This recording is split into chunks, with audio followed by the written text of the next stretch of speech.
Bonjour à tous et bienvenue. Je suis ravie de vous retrouver pour notre deuxième rendez-vous. Tout d'abord, je tenais chaleureusement à vous remercier de l'accueil que vous avez réservé à notre première vidéo et j'espère sincèrement vous voir nous rejoindre de plus en plus nombreux pour découvrir la grandiose histoire de l'Afrique.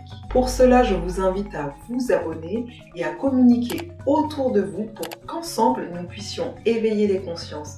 Car oui, l'Afrique a une histoire et c'est ce que tente de transmettre Alkiros.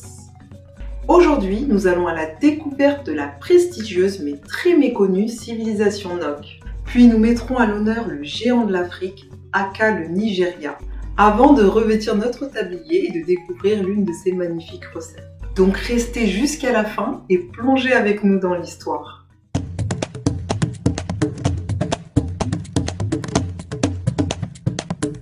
Allez, aujourd'hui on va à la découverte de la grandiose civilisation Nok. Lors de la dernière émission, nous avons vu que la désertification du Sahara avait entraîné des déplacements de population. La vie devenant difficile, des groupes humains migrent vers l'Afrique du Nord, de l'Est et vers le Sud dans la boucle du fleuve Niger et de la rivière Benue, dans l'actuel Nigeria. Ce peuple va vite apprendre à avancer dans l'agriculture et maîtriser les techniques de la poterie et de la métallurgie du fer.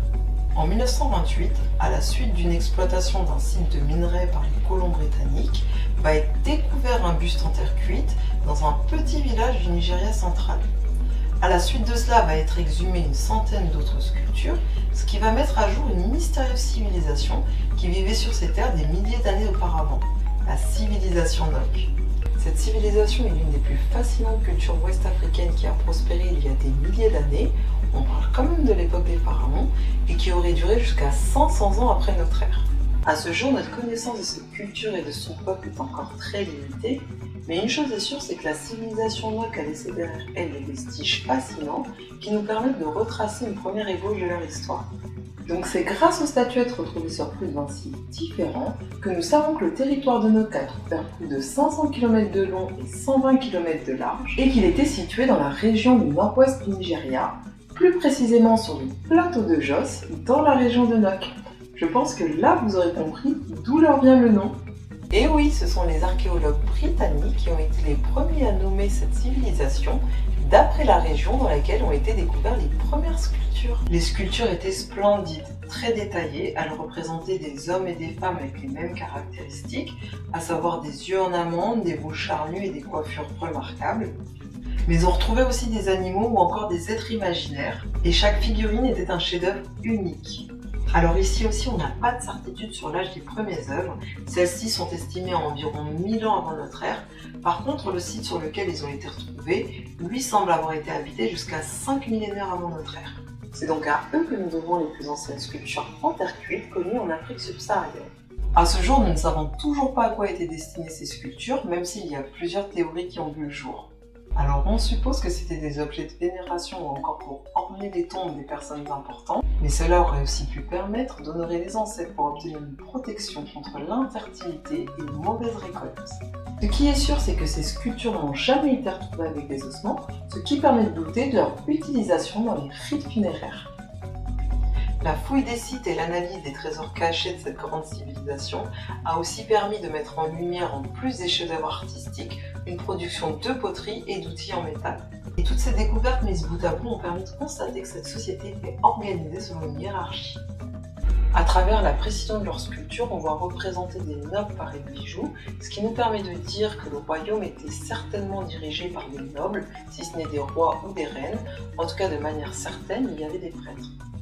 Alors la quantité des arts retrouvés, des compétences mobilisées dans le travail du fer et de sculpture nous permet aussi de dire que nous avions affaire à une société qui était divisée en classes sociales. Ce qui nous permet de dire ça, c'est que vu le travail méticuleux fourni dans les œuvres, on devait avoir une société qui était assez riche pour subvenir aux besoins des artistes et des forgerons, qui eux n'étaient dédiés qu'à ça. La civilisation Nok est aussi célèbre pour sa production d'outils en métal. Elle est la civilisation de la métallurgie. Elle est la première communauté attestée à avoir travaillé le fer en Afrique de l'Ouest. On a retrouvé des fours de travail et plusieurs objets qui témoignent de ça. Certains objets datant de plus de 3500 ans nous permettent de dire que la civilisation Nok existait bien avant l'âge de fer. Donc c'est ce qui nous permet de dire qu'ils étaient forgerons. Et on sait que dans le patrimoine de l'Afrique, le forgeron occupe encore aujourd'hui une place centrale dans la société. Et ce sont les hommes nobles qui ont été les premiers à percer le mystère du fer. Le fer étant un métal résidant dans la pierre, les hommes nobles ont dû certainement, grâce à leur four, comprendre qu'en le faisant fondre et couler, ils étaient capables de fabriquer des outils et des armes. C'est cette découverte précieuse qui a permis une grande évolution de la société. Pour vous rendre compte de leur génie, il faut comprendre que la plupart des anciennes civilisations sont passées de l'âge de pierre à l'âge de bronze, qui a duré pour certains pays européens plus d'un millénaire, avant de découvrir l'âge de fer. Toutes les trouvailles sur le territoire vont démontrer cette théorie. Aussi, la rareté du minerai de cuivre et l'abondance de fer dans la région montrent que la grande civilisation Nok est passée de la période néolithique à l'âge de fer sans transition. Pour ce qui est de l'agriculture, nous savons que le peuple Nok a été le premier à pratiquer une activité agricole, donc en marge de la forêt vierge de l'Afrique de l'Ouest. On sait aujourd'hui qu'elle était formée d'agriculteurs pratiquant la culture de l'igname et produisant de l'huile de palme. Pour survivre, les hommes Nok ont planté du millet perlé. Si vous ne savez pas, c'est un céréale qui a une très grande valeur nutritive et on pense que c'est ça qui leur a permis de prospérer et de s'étendre pendant des siècles.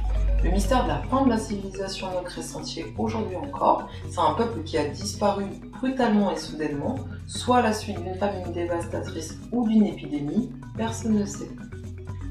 Il est suggéré que les Nok ont évolué pour devenir le dernier royaume Yoruba d'Ifé. Ce qui remporte l'hypothèse de cette filiation, c'est la similitude des sculptures du royaume et celles d'Ifé et du Bénin. Mais alors la question que vous devez vous poser depuis le début, c'est d'où serait l'origine de la civilisation Nok? Alors même si aujourd'hui l'origine des Nok reste encore très mystérieuse, il existe quand même quelques théories sur leur provenance. Donc par exemple, il y en a qui avancent qu'au vu de leurs compétences techniques, c'est certainement un rassemblement d'Égyptiens qui auraient créé la culture Nok. Mais le problème avec cette théorie, c'est qu'il n'y a jamais eu d'évidence de l'utilisation du fer dans l'Égypte antique avant cette date, donc des doutes subsistent. Cette théorie très controversée trouve aussi son appui sur les nombreux symboles qu'on a retrouvés sur les sculptures et qui faisaient référence à l'Égypte antique. Par exemple, on a retrouvé la représentation d'un oiseau et de sphinx. Il y a une deuxième hypothèse qui expliquerait que le peuple Nok viendrait tout droit du royaume de Kush, donc de Nubie, mais là encore il n'y a aucune évidence. Et voilà pour la civilisation Nok. J'espère que ce point d'histoire vous a plu. Je vous retrouve tout de suite dans un magnifique pays riche par sa diversité et sa culture. Je pense que vous avez deviné où l'on va.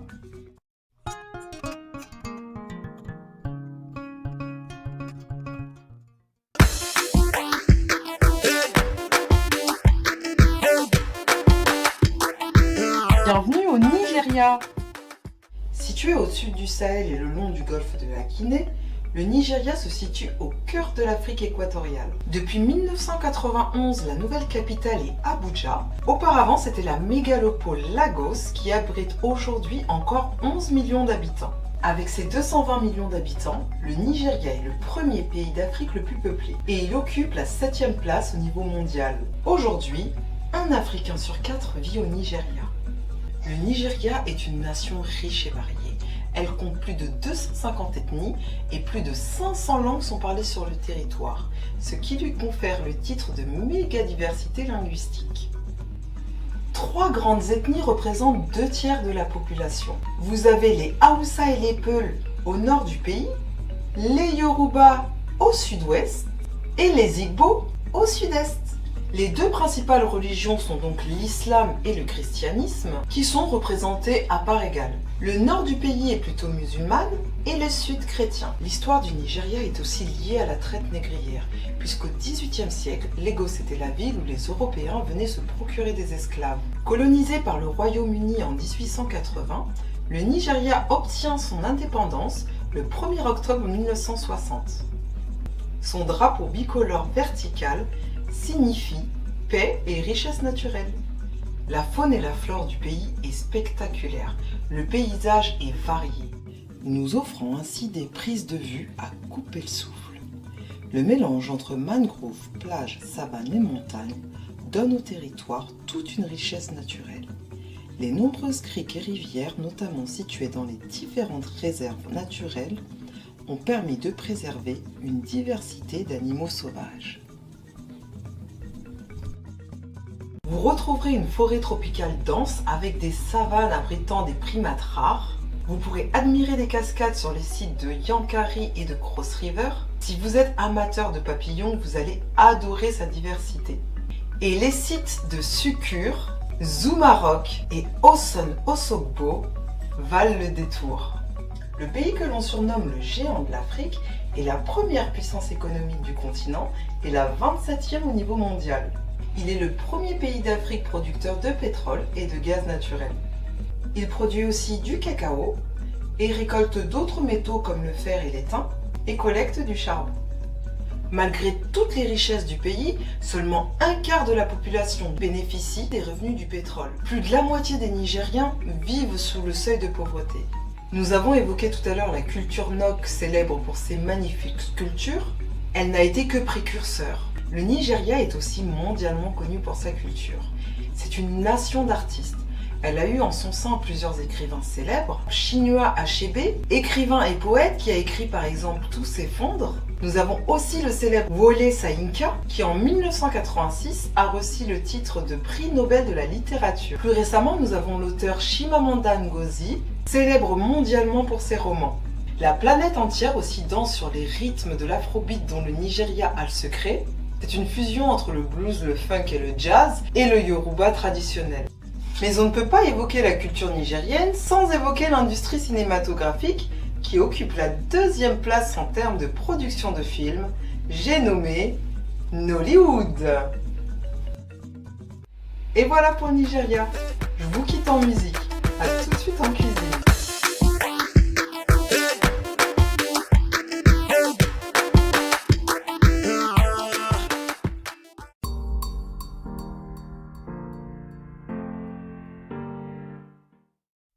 Après ce magnifique tour d'horizon du Nigeria, je ne sais pas ce que vous en dites, mais je pense qu'il est temps de passer au culinaire. Avant même de vous dévoiler le superbe mets que j'ai choisi pour vous aujourd'hui, revenons un petit peu sur la gastronomie nigériane. Comme beaucoup de cuisines traditionnelles africaines, la cuisine nigériane est riche et variée. Du fait des 250 ethnies qui composent le Nigeria, la cuisine, on peut dire, est très diversifiée. Si vous êtes amateur d'épices, vous allez vous régaler parce que c'est une cuisine qui est très relevée. Donc c'est une cuisine très simple qui va être essentiellement composée de soupe ou de sauce à base d'arachide ou d'huile de palme que l'on va agrémenter de féculents comme l'igname ou le manioc. Mais on retrouve aussi dans la base culinaire des céréales comme par exemple le riz, le millet et le sorgho. Sans oublier les fruits et légumes où là on aura entre autres la banane plantain et le bongo. J'ai décidé de vous présenter le guisdodo, un plat traditionnel nigérien que vous retrouvez lors des mariages et vraiment vous allez vous régaler. Le guisdodo est l'abréviation entre guisarde et dodo qui donne gésier et banane plantain. Et oui, c'est un plat riche et gourmand. Si vous n'êtes pas adepte d'abats, pas de panique, le guisdodo se marie très bien avec toutes les pièces de poulet. Je vous proposerai aussi la version végétarienne et plus light que vous retrouverez dans YouTube Short très prochainement. Il est temps de passer à sa réalisation, je vous laisse la liste des ingrédients en bas dans la description.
Et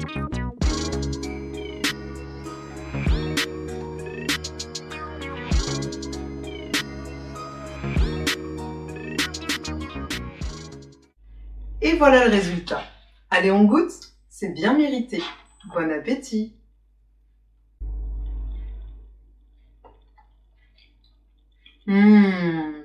C'est un régal. N'hésitez pas à me dire ce que vous en pensez dans les commentaires ou sur les réseaux sociaux. Et voilà pour aujourd'hui, j'espère que cela vous a plu. Si c'est le cas, laissez-nous un petit pouce bleu pour nous encourager. N'hésitez pas à nous faire part de vos remarques, suggestions et partages juste en bas dans les commentaires. Je vous rappelle l'importance de vous abonner et venez nous rejoindre sur les réseaux sociaux en publiant vos plus beaux guises dodo. Vous retrouverez les liens en bas dans la description.